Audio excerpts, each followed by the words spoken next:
Thanks, guys. If you have your Bibles, hopefully you do, turn with me to Psalm 121. And in just a moment, we're going to look at that famous Psalm 121.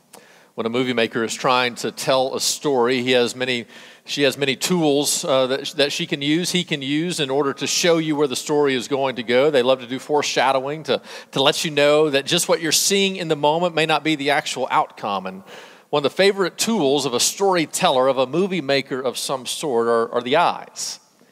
The eyes reveal what is actually happening. And so it's not necessarily the words that the man is speaking to the woman as much as what his eyes are saying. Are his eyes fixed on her? Are they dashing towards somebody else? Does he begin to look away? Soap operas love to do this. They show an actual scene of what's going on, and at the very last second, the actor or actress looks away to show you that something else is happening. As Rocky is down on the mat, when his eyes are closed, there is no hope. But if his eyes open, you know that he's about to get up. The eyes tell a very telling kind of story. In many ways, the eyes kind of will reveal where the soul is going to go. We're in the study on the Psalms of Ascent leading up into Easter. It's a reminder to us to begin to look up, to lift up our eyes, to get a different perspective from our own lives, to not be fixated on what we see in the immediate, not be fixated on what we see as we look down, but instead, as the pilgrims would go up to Jerusalem to get a godly perspective on their own lives, so too we read these Psalms in order to try to figure out what God is doing in our lives, to be encouraged by His presence with us, to have our ability strengthened in Him for where it is that He is taking us. I don't know what's going on in your life today, but where are your eyes? What are they focused on? What are they fixated on? Because today, I think if we can begin to lift up our eyes, we will walk out of here different people. Let's listen to this text, Psalm 121. I lift up my eyes to the hills. From where does my help come? My help comes from the Lord, who made heaven and earth. He will not let your foot be moved. He who keeps you will not slumber. Behold, he who keeps Israel will neither slumber nor sleep. The Lord is your keeper. The Lord is your shade on your right hand. The sun shall not strike you by day, nor the moon by night. The Lord will keep you from all evil. He will keep your life. The Lord will keep your going out and your coming in from this time forth and forevermore. The Psalms are called the Psalms of David.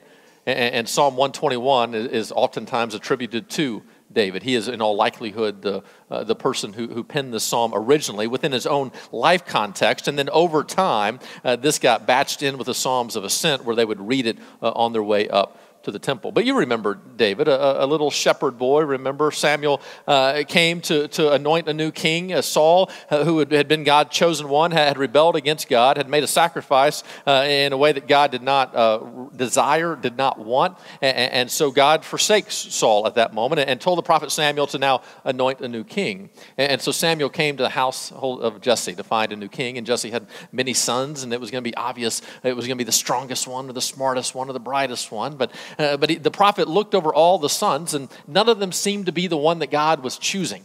And so the prophet asked the father, do you have any other sons? And he said, yeah, we got one more, just the mama's boy, the shepherd boy, right? That nobody would look on. And Samuel saw him and said, no, this is the next king of Israel. And the text reminded us that while we look on the outward appearance, the Lord looks at the heart. And the prophet could tell that David had a heart that was after God's own heart. His heart was seen in the story of Goliath when the great military battle was taking place and all the other people were afraid to go out. But David had this faith that just with these little stones and this one sling that because God is on our side, we can slay the giant. And sure enough, he did. And his fame and renown began to grow within the community and so much. And Saul was still the king, and Saul was going through many difficulties and problems and began to have some mental issues. But it was only David who could comfort him, who could give a peace to his spirit. And so Saul promoted David within his kingdom and made him kind of his right-hand man, and he became great friends with Jonathan, Saul's son, and everything was going great. But the people began to be amazed at David and began to follow after David, and Saul, his jealousy began to grow, his own skepticism, his own paranoia began to grow, and he became threatened by David. And so what was his right-hand man, what was the one who could comfort him, now Saul set his sights on David, wanted to kill him, thought his life would be easier if he didn't have this threat of somebody taking his throne. And so David lived a good portion of his life now on the run. Many of the Psalms are written as Psalms of lament, Psalms of uncertainty. God, what are you doing? A crying out to God. I don't understand what you're doing. Have you forgotten me in some way? Evil people are coming after me. So many of the Psalms are written in this context of David now running in the wilderness, afraid for his own life, where he cries out to God a truthfulness of what he's feeling, but comes back into the end to say, no, I actually believe. Whatever you have done with me, I will believe in you. And so through God's mercy, the circumstances come back that David is brought back into the presence of Saul. Actually has a chance to kill him in an interesting story there in 1 and 2 Samuel. Actually has a chance to kill Saul, but refuses to do so. Nobody would have blamed him for doing so. But he said, I cannot touch the Lord's anointed. Actually just cut off a little piece of Saul's robe to show to Saul that I could have killed you, but I didn't. And so Saul kind of welcomes him back, realizing that David isn't so much of a threat. And the time comes that Saul dies, and David takes over the throne. And he rises to great power and great influence. He is in many ways the model king that everybody wants to see. But as so often happens, as he got power, as he got influence, as he got wealth, the faith of his youth began to fade just a little bit. He began to feel a sense of entitlement to some regards. He began to compromise on his own faith, make his own decisions. And so one day, while his men were out in battle, for some reason, the king, the warrior king, was not with them. He was back in the comforts of the palace. And it's there where he was in a place that he shouldn't have been, that he saw something he shouldn't have seen. He saw Bathsheba bathing on her roof. And the king felt entitled in that moment to have her. And so he called for her, and they had an affair. Bathsheba became pregnant. David became paranoid himself. And so he sent for Bathsheba's husband Uriah out on the battlefield. He brought him back, and wanted the two of them to spend some time together. It was going to be a cover-up. Nobody would ask any questions after that was done. Even if the baby boy looked like David, nobody would really say it out loud. But Uriah, being a noble man, refused the pleasures of home while his men were out on battle, and refused to sleep with her. And that David, hearing this, now knowing that he had to come up with some other plan, actually had Uriah killed out in battle. He then takes Bathsheba as his wife. And this man after God's own heart, making now these horrific decisions that he never imagined he would have made.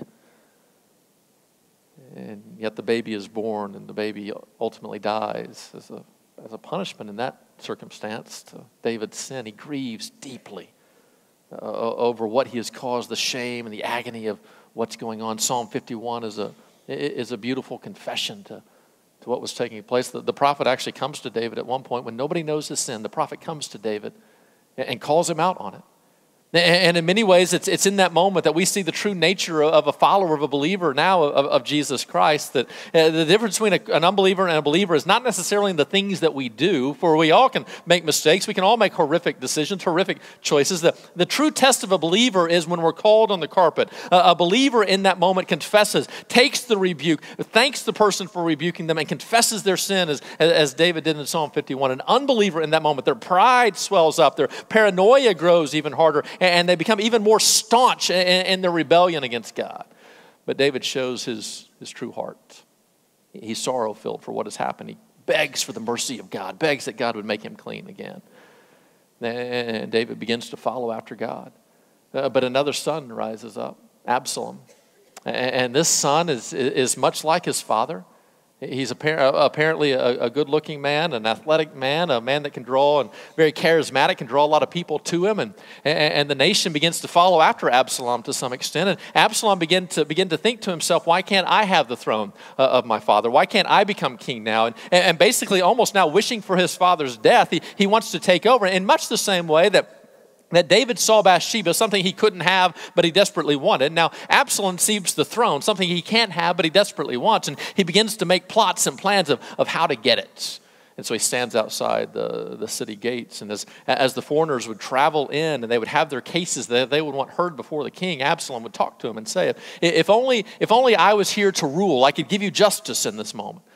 And people came from all different little areas of the kingdom having this interaction with Absalom. Before long, the outskirts, outlying areas of the kingdom were all in Absalom's favor. And whenever he figured out that he had the people's favor and love, he took his chance. And he rose up in rebellion against his own father.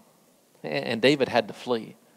Once again, almost reliving kind of the days of his youth, the days of his childhood. Now here's David now fleeing once again in the wilderness, but now an older man, now fleeing in the wilderness, wondering his power is gone, his money is gone, his influence is gone, his life itself is on the line. An attacker is coming against him. Imagine the sleepless nights that he's going through, always having to watch his back in many ways. Imagine the suffering of the day, not having the coolness of the shade of the temple, all the pleasures that would go on there. Now David is almost reliving the challenges of his youth. And chances are it's in that context that he pens the word of Psalm 121. In this context of having been there and lost it all. In this context of having sinned in horrific ways but paid a deep penalty for it. In a context of having repented and come back to the ways of God. It's now in this context of having spent nights alone, uncertain if he would make it through the night. Having suffered through the heat and sorrow of the day, of the sunshine beating down upon him, having none of the pleasures of the temple or all the guards or all the followers. It's there that David says, I lift up my eyes to the hills. From where does my help come? My help comes from the Lord, the maker of heaven and earth. He says in verse 3, he will not let your foot be moved. He who keeps you will not slumber. Behold, he who keeps Israel will neither slumber nor sleep. He won't let your foot be moved. We read that in a physical context, in a physical term. And think about this. So this is written at one time, but then it becomes the Psalms of Ascent. It becomes the hymn book as people would make their pilgrimage up to Jerusalem. You can see how that happened, because as they were making their pilgrimage up to Jerusalem, one of the great threats that would be loose stones.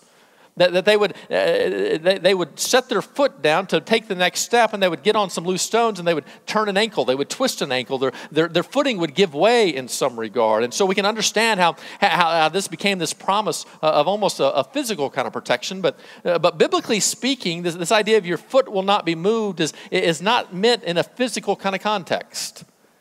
Instead, as Scripture uses it in multiple places, it's used in a spiritual context. Your foot will not be moved. Meaning where you place your trust, the foundation of where you are will not slip. Your trust will continue. Your character will continue. Your foot will not be moved. In other words, whenever you go the way of God, you are walking on solid ground. You may not understand the path that you were headed. You may experience extreme suffering in the moment, but you won't regret it whenever you trust him in the moments. And so here's David. David out in the wilderness, David suffering, David wondering, David struggling. In that moment, where could his eyes have gone? They could have gone a lot of places. His eyes could have just been fixated on his present circumstances. How many Psalms did he write of, why are you so downcast, O my soul? Those moments in which he's just looking downward, looking at his circumstances, looking at his situation, no hope of anything that it lies ahead, no hope of what could possibly be above, because the situation that he was in the present moment was so great, he couldn't look past it in any way. His eyes could have looked back to what he had, looked back to what's been lost. Look back to the great comfort that was there at one time, the power and the influence and the wealth. His eyes very easily could have looked up to the hills, to where his son now ruled. And he could have thought to himself that my only hope now is for my son to love me, or for my only hope now is for me to find some way to take back my throne, or my only hope now is to find some way to get back in the good graces of what's going on. He could have thought in the moment, his eyes could have fixated in the moment on the pressure and the weight that was upon him to make it right. Just as the pilgrims were walking up to Jerusalem, chances are that as they got into the hills, that many pagan cultures and temples would place themselves up in the hills. And so as they were on the road to Jerusalem, now praying this psalm, repeating this psalm as little children, then as adults, as older adults, they were repeating, just on repeat now. I lift my eyes up to the hills, where does my help come from? What they're saying in that moment is, I lift up my eyes to all these temples. Where does my help come from? It comes from none of these. It comes from the maker of heaven and earth. And so while these people in these hills are building these temples, and it's very possible that as the pilgrims were making their way up to Jerusalem, that these temple workers saw a great opportunity to come sell their goods. And in much the same way, if you're walking the strip in Vegas, the people will come out of the casinos with the cards flipping, trying to get you to come in, trying to buy what you're selling. They're trying to take what they're selling to fit your need, to woo you in, to draw you in. And so as the pilgrims of Jerusalem were on their way to the temple, the other temple gods were coming down trying to say, hey, I've got this potion here. I got this format here. If you make this sacrifice here, all these things will go away. And David now, so many years earlier, is now teaching the people to pray, I lift my eyes up to the hills. Where does my help come from? From none of these. In the exact same way that if we lift our eyes up to our hills, the hill of money, the hill of fame, the hill of power, as a country, the hill of military strength, of political influence.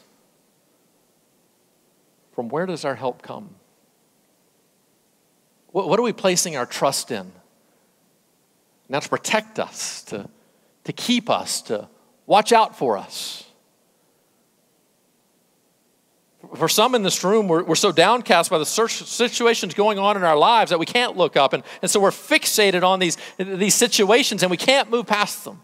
But for others of us, we're looking up. We're looking for any semblance of help, any semblance of hope that is there. And the world is now selling to us a way to keep our life. The world is now selling to us a way to move past the suffering and to find meaning and value and significance. But they're selling us empty goods in much the same way that these people were probably being sold these empty goddesses. If you'll just make this sacrifice, you'll have meaning. If you'll just sell your soul to this company, you'll have value and protection. If you'll just sell everything else out behind getting this dollar, it'll bring to you a security that you can't have on your own. We look to the hills searching for our own gods, and they are empty and they are vain. And what David would call us to today, I think from his own experience. His own experience of having been seated on the throne, his own experience of having the power, of having the wealth, of having the influence, is that as long as you have God on your side, that's all you need. And so notice in all likelihood when this prayer was first prayed. Because it sounds like a very health and wealth kind of prosperity gospel kind of psalm. Like if you love God, then he's not going to let you twist your ankle. He's not going to let the sun burn down and take you. He's not going to let the moon make you crazy. If you just love God, you'll have it. That's what it sounds like. But this is not a psalm of a health and wealth prosperity gospel kind of concept.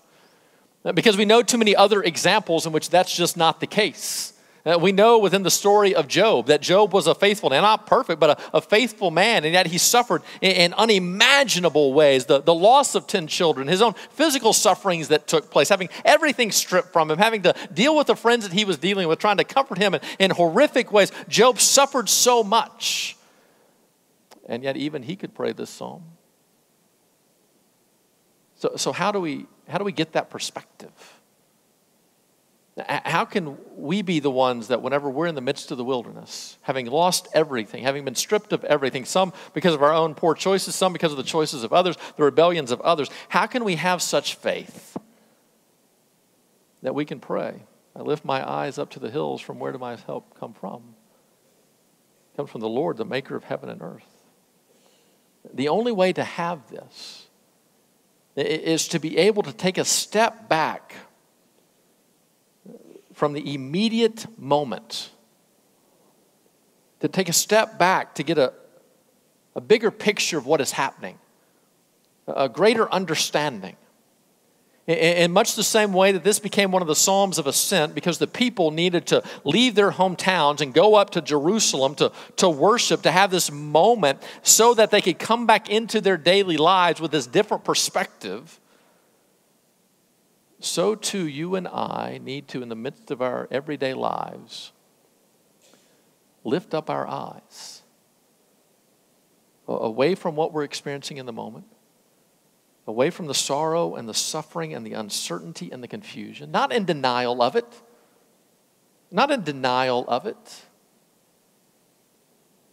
but to lift our eyes in order to get the perspective of God. And as we take a step back, and as He begins to give us a higher perspective, we begin to understand that while our physical lives are important, that's not all there is. And so here David didn't know if he was going to live or die. David at any moment thought he could have his life taken from him. And he was suffering. He was now living out on the land, away from the comforts of the palace, now living out on the land. At any moment it could be taken from him. But yet in the midst of the suffering, the sun beating down upon him, no shade whatsoever, he prays, "The Lord is my shade." He allows me to endure now in the moment. And it says the sun will not get you by day and the moon will not get you by night. And it could have been that in David's life, the moon was a greater threat than the sun. The moon here symbolized now what goes on at night. At night, the paranoia that can be there. When everything else kind of quiets down. But you don't know if at any moment somebody's going to sneak up from behind. In Hebrew culture, the moon, you could be moonstruck. It means it begins to play with your mind at night. You can begin to lose your sense of awareness in much the same way that maybe an Alzheimer's victim begins to suffer some sundowners. That as the sun begins to set, the clarity of reality and our dreams and our minds begins to confuse in some way. It can begin to mess with your mind. And David had to struggle with that to a great extent. This concept of there was a connection in the Hebrew life to the moon and losing your mental capacities, hence the idea of lunacy. Lunar, moon, lunacy. And David probably struggled with that in many ways. You can almost see him at night, maybe seated underneath a tree, trying to get some sleep, but not able to. Because at any moment somebody could come attack him. And yet needing that rest and his mind beginning to fail a little bit, and the dreams, is he awake or is he asleep? And you can almost feel a sense of fear and panic if he did go to sleep. Because then he was completely vulnerable. And yet he prays this prayer that the sun will not get me by day and the moon will not get me by night. Because he has this great promise that his keeper neither sleeps nor slumbers. That his life was literally not in his own hands, but instead it was in the hands of God himself. And now there is this great sense of peace, this great sense of understanding, this great sense of comfort, this great sense now to have faith to actually take some time to sleep. Because his life is in God's hands. That's the great promise for us today. If you're a follower in Jesus Christ, it means that God is your keeper. That the weight of the world is not on your shoulders.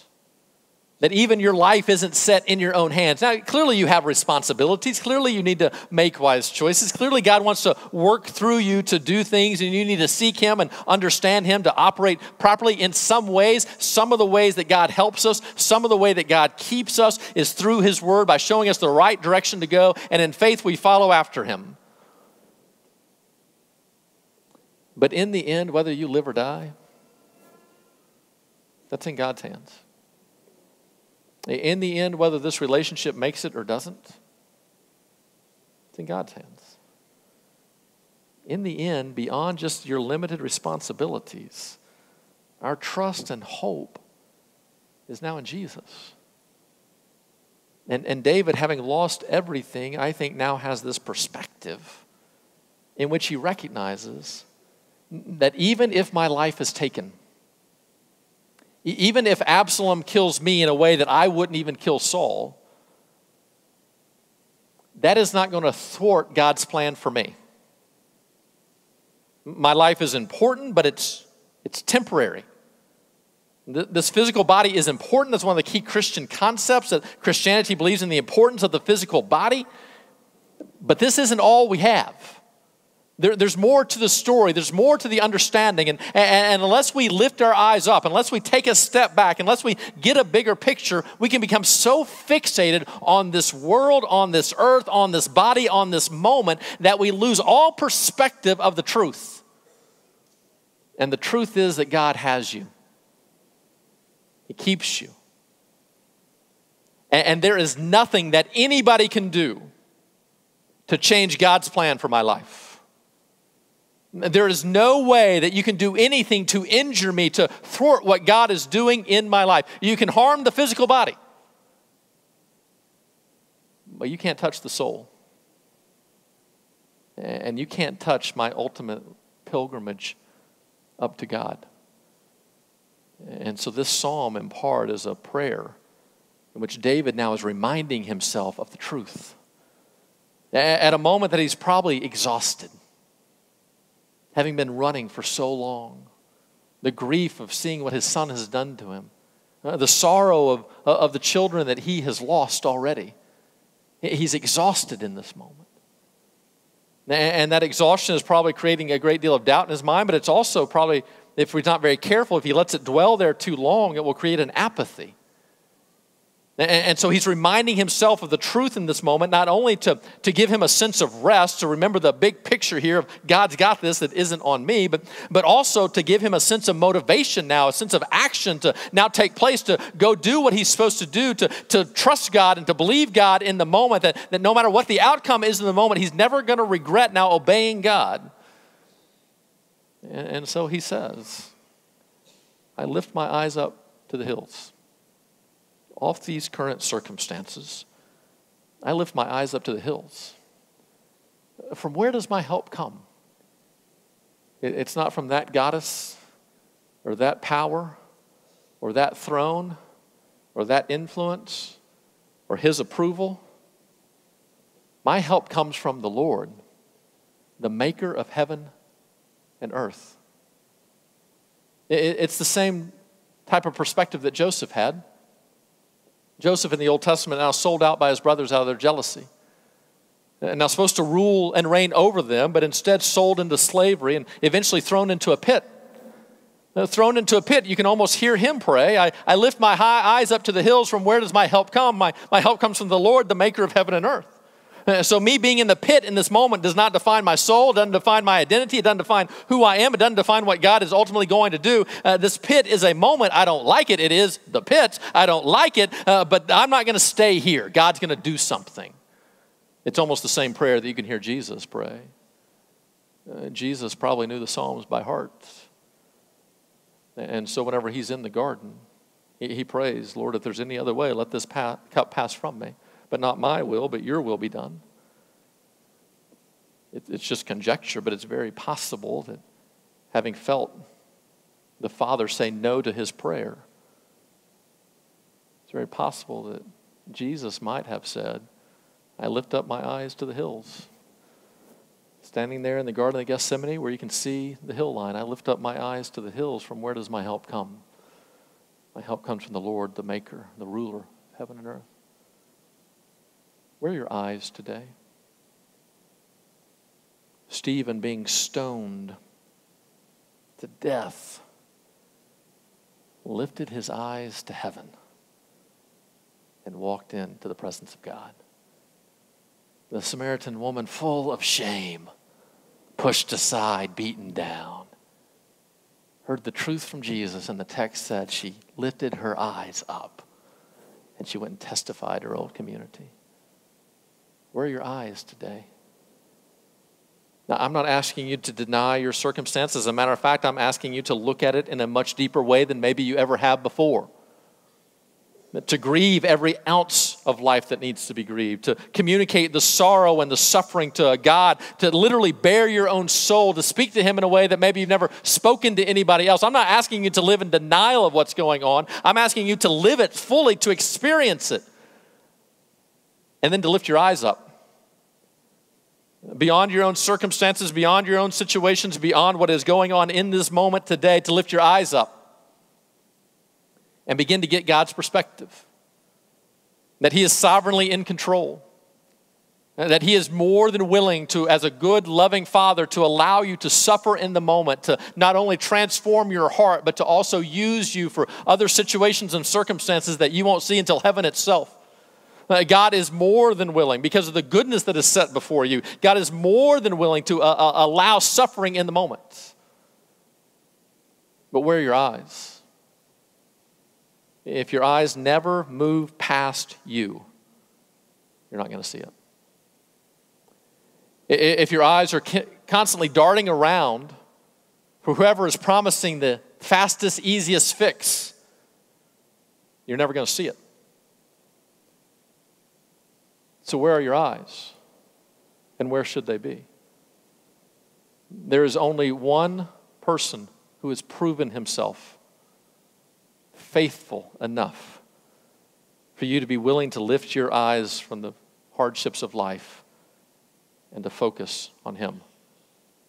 And that's Jesus. He's the only one. He's the only one that's proven himself faithful. He's the only one that's proven himself true. He's the only one that has the right to define reality, to define right and wrong, to understand what he's doing in your life. He's the only one I need to look to. And so, as the writer of Hebrews would say, we fix our eyes on Jesus, the author and perfecter of our faith, who he himself has already suffered in a tremendous way and was able to endure that suffering for the joy set before him. I don't know where you are today, but I can almost guarantee you this. Wherever you're looking, that's where your soul will go. That's where your soul will go. Look only at your hardship, and your soul will be downcast. Look toward money. Look toward wealth. Look toward fame. Look for safety. Look for comfort. And your soul will chase after those things. But look toward Jesus and the peace that we can't even begin to understand, and the passion that dwells up as somebody is confident that God is on their side will begin to live within you. A couple years ago, William and I drove down to Greenwood. William works in the coffee bar here, former military.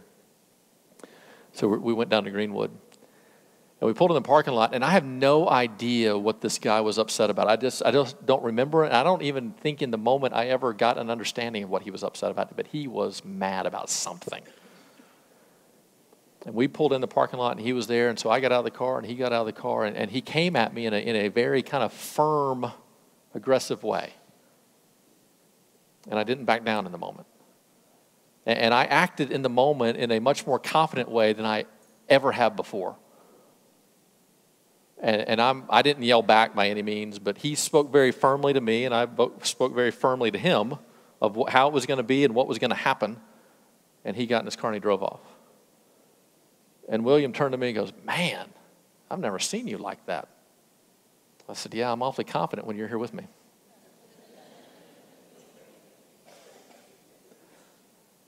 I just knew. I knew Will was with me. And I know Will is strong enough.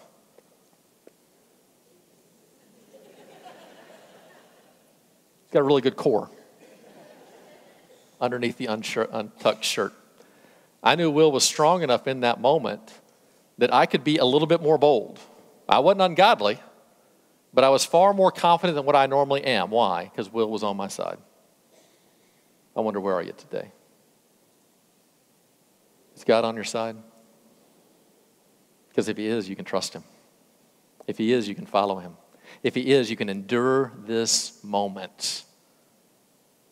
Because he is your help. He is your keeper. And as long as you are with him, life or death, it doesn't matter. Because nothing can thwart his plan for you, and his plan for you is ultimately to be with him.